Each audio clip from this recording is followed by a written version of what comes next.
Hey guys, welcome back to my channel. My name is Mishra if you're new here, and I do videos about budgeting and personal finance and my debt-free journey, the good and the inevitable bad. So just a little bit about me. What am I?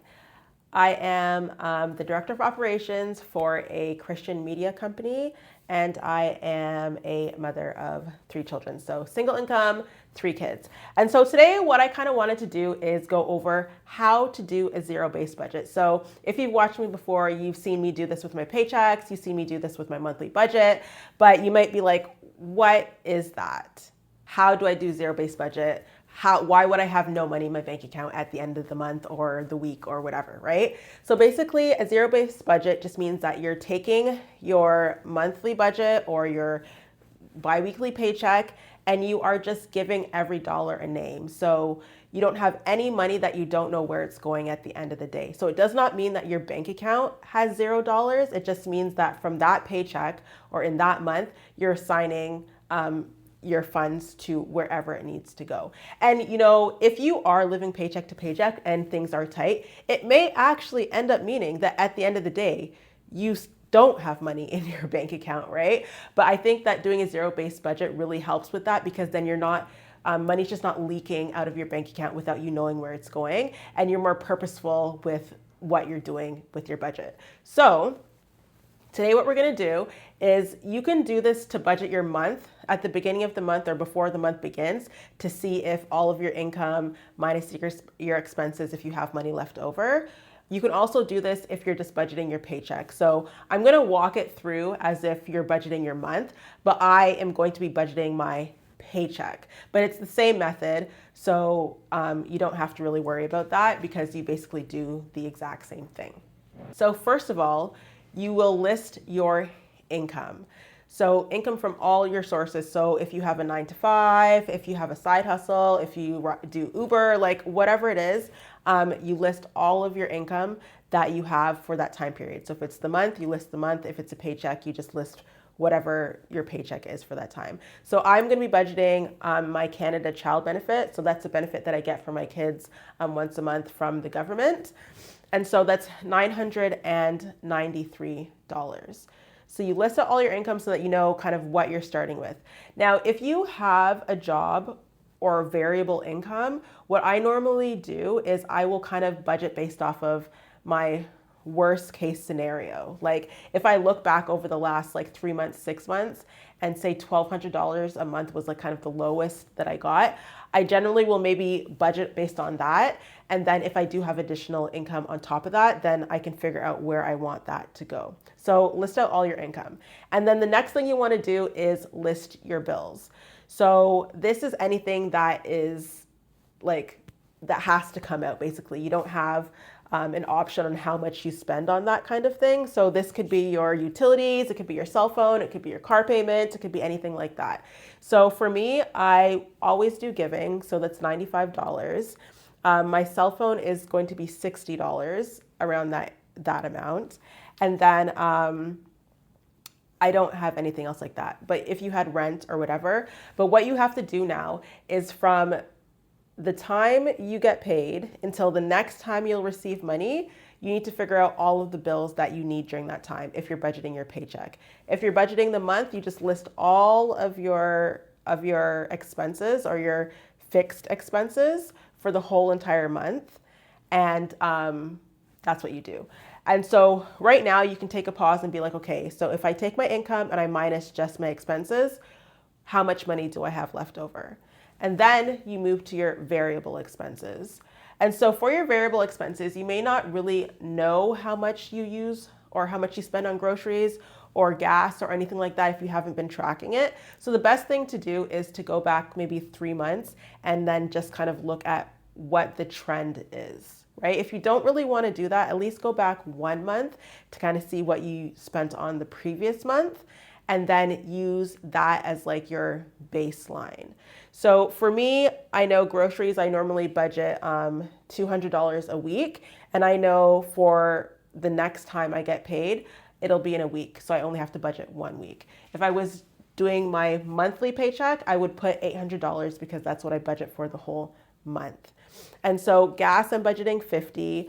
I want to remove the gel off of my nails, so I'm budgeting $25. I do have a buffer that I've created in my account so that it's in my bills account so that if something comes up or is more than I thought, even though that generally doesn't happen, I like to kind of have this buffer in my account. So it's supposed to be $200 at this point. So to kind of put that buffer back, I'm budgeting $85. And then every month I budget around $400 of miscellaneous income, or not income, miscellaneous expenses, because I have kids and stuff just literally always comes up. This is a line item that I have, and you can put it in your budget too if you do have the additional funds to do that, as kind of a just in case. But in this category, if you had things like car repairs, car maintenance, gifts, anything like that, that's kind of variable. You can decide if you want to spend $10 or $20 or $50. That would go in this category. So then again, income minus your fixed expenses, then minus your variable expenses, you'll see how much you have left after that. If you have nothing left, then that is okay, and that would be the end of your budget. But if you do have a little bit left to play with, then the next thing you want to do is look at your savings. Now, obviously, if you had like an excessive amount of income, not excessive, but you knew that you have a lot of money, you might already have like a savings goal in your head already that you would take care of before doing any of this. But we're just kind of going based on, we'll just see how much you have left. So for me, in this paycheck, I'm not saving anything. But if you were saving for retirement, if you had sinking funds, like a vacation fund or something you were saving for, or Christmas that you were saving for, you would put it in this category. If you had an emergency fund. So even if you're living paycheck to paycheck, I know it's hard, but I would even try, even if you could put aside $25 per paycheck, just to kind of build a little bit of buffer so that if anything kind of comes along, you have a little bit of something and you don't have to always go to like your credit cards or like any sources of funds that you have to pay back, right? So you want to get into the habit of just building a little bit of savings if you can do that. So after your savings is debt. So obviously, if you do have minimum payments, you would want to take care of this before you do your savings, especially if you have a lesser income. But for me, this period, I'm going to pay $200 towards my credit card because I do know that there's some expenses that I have incurred, and I just want to make sure that I kind of clear those off. So I've budgeted $200. And so now if we look and we take our income, which was $990, and we minus our fixed expenses, which was $230, we minus our variable expenses, which is $560, and then there was no savings, and we minus our debt of $200, you'll see that there's nothing left. And that's basically zero-based budgeting. So if I did have $300 left, I would want to be like, okay, what am I going to do with that $300? I don't want it just sitting there, because what will end up happening, I know I have $300 in my account. Oh, I want to go to eat. Oh, let's order Uber. Oh, let's do this. Let me just buy this dress at the store because I know I have $300. But that's kind of like not mindful spending, and you kind of want to get away from doing that. So if I had $200 or $100 left, I might be like, hey, I want to put a little bit extra on my debt.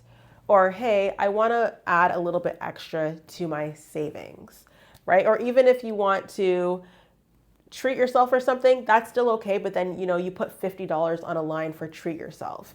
But you just want to know that when you're going out and spending, that you already have these funds allocated for these reasons, so that you're not just spending excessively and not really thinking about what you're doing. So that is basically a zero-based budget in a nutshell. Yeah, this is what I do, like what I did when I was living paycheck to paycheck, and it really did help me realize where my money was going and made me make mindful choices about how I was spending my money. And then it also allowed me to be able to pay off debt more accurately, or not accurately, but more efficiently, because I knew that I was like putting specific money towards debt and not just squandering all my money on things that like I didn't even remember I bought or whatever, like a month later. Anyways, if you have any questions about zero-based budgeting, you can leave your questions in the comment in the comment section below. And if you haven't already, please subscribe to my channel. I would love to have you come along with my journey of paying off debt and managing my personal finance as a recent single mom. Anyways, until the next video, bye.